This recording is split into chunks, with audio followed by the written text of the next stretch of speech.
നമസ്കാരം. പ്രധാന വാർത്തകൾ.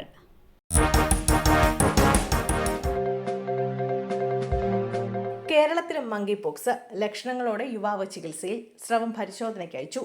സംസ്ഥാനത്ത് മങ്കി പോക്സ് ലക്ഷണത്തോടെ യുവാവ് ചികിത്സയിൽ. ദുബൈയിൽ നിന്ന് നാട്ടിലെത്തിയ യുവാവാണ് ചികിത്സയിലുള്ളത്. യുവാവ് മഞ്ചേരി മെഡിക്കൽ കോളേജിലാണ് ഇപ്പോൾ ഉള്ളത്.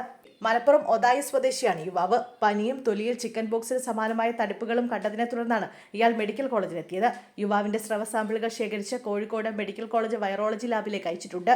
മലപ്പുറത്ത് നിപ്പ മരണം സ്ഥിരീകരിച്ചതിന് പിന്നാലെയാണ് മങ്കി പോക്സ് എന്ന സൂചനകളും പുറത്തുവരുന്നത്.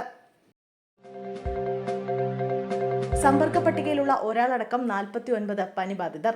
നിപ്പ സ്ഥിരീകരിച്ച മലപ്പുറം തിരുവാലിയിൽ ഇന്നും ആരോഗ്യവകുപ്പ് സർവേ തുടരും. രോഗലക്ഷണങ്ങളുള്ളവരെ കണ്ടെത്തുകയാണ് ലക്ഷ്യം. ഇന്നലെ നടത്തിയ സർവേയിൽ സമ്പർക്ക പട്ടികയിലുള്ള ഒരാളടക്കം 49 പനിബാധിതരെ കണ്ടെത്തിയിട്ടുണ്ട്. മരിച്ച വിദ്യാർത്ഥിയുടെ റൂട്ട് മാപ്പ് ഇന്നലെ ആരോഗ്യവകുപ്പ് പുറത്തുവിട്ടിരുന്നു. ഇതനുസരിച്ച് കിട്ടുന്ന വിവരങ്ങൾ കൂടി വരുന്നതോടെ സമ്പർക്ക പട്ടിക ഉയരും. മലപ്പുറം ജില്ലയിലും പ്രത്യേകിച്ച് തിരുവാലി, മമ്പാട് പഞ്ചായത്തുകളിലെ കണ്ടെയ്ൻമെന്റ് സോണായ വാർഡുകളിലും കർശന നിയന്ത്രണങ്ങൾ തുടരുകയാണ്. നരേന്ദ്രമോദിക്ക് ഇന്ന് 74-ാം പിറന്നാൾ. പ്രധാനമന്ത്രി നരേന്ദ്രമോദിക്ക് ഇന്ന് 74-ാം പിറന്നാൾ. പ്രധാനമന്ത്രിയുടെ പിറന്നാളിനോടനുബന്ധിച്ച് എല്ലാ വർഷവും BJP സംഘടിപ്പിക്കുന്ന സേവാ പർവ് എന്ന ആഘോഷത്തിന് ഇന്ന് തുടക്കമാകും. ഇതിന്റെ ഭാഗമായി BJP പ്രവർത്തകർ രാജ്യത്തുടനീളം രക്തദാന ക്യാമ്പുകളും ശുചിത്വ ഡ്രൈവുകളും സംഘടിപ്പിക്കും. പ്രധാനമായും ആശുപത്രികളിലും സ്കൂളുകളിലും മറ്റ് പൊതുസ്ഥലങ്ങളിലുമായിരിക്കും ഇവ സംഘടിപ്പിക്കുക. മോദിയുടെ പിറന്നാൾ ആഘോഷത്തിന്റെ ഭാഗമായി സംഘടിപ്പിക്കുന്ന സേവാ പർവ് 2 ആഴ്ച നീണ്ടു നിൽക്കും. ജന്മദിനത്തോടനുബന്ധിച്ച് ഒഡീഷയിലെ ഭുവനേശ്വറിൽ PM ആവാസ് പദ്ധതിയിലൂടെ നിർമ്മിച്ച 26 ലക്ഷം വീടുകളുടെ ഉദ്ഘാടനം പ്രധാനമന്ത്രി നിർവഹിക്കും. ഭുവനേശ്വർ വിമാനത്താവളത്തിലെത്തുന്ന അദ്ദേഹം നേരെ സൈനിക സ്കൂളിന് സമീപമുള്ള ചേരിയിലേക്ക് പോകും.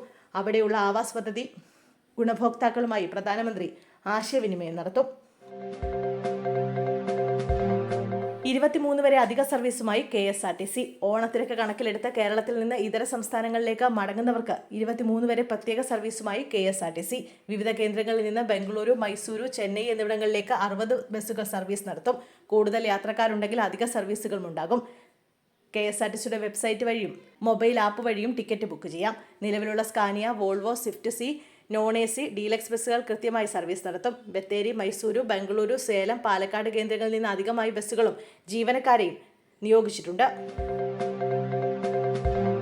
മൈനാഗപ്പള്ളി അപകടം. അജ്മലിനെയും ഡോക്ടർ ശ്രീകുട്ടിയെയും സ്ഥലത്തെത്തിച്ച് തെളിവെടുക്കും.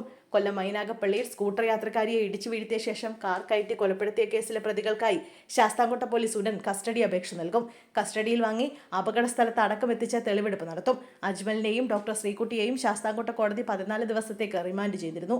അജ്മലിനും ശ്രീകുട്ടിക്കുമെതിരെ മനഃപൂർവ്വമുള്ള നരഹത്യാ കുറ്റമാണ് ചുമത്തിയിട്ടുള്ളത്. കാർ ഓടിച്ചത് അജ്മലാണെങ്കിലും പരിക്കേറ്റ് കിടന്ന കുഞ്ഞുമോളുടെ ശരീരത്തിലൂടെ വാഹനം കയറ്റിയിറക്കിയതിൽ ശ്രീകുട്ടിയുടെ പ്രേരണയുണ്ടെന്ന് ദൃക്സാക്ഷികൾ പറഞ്ഞിരുന്നു.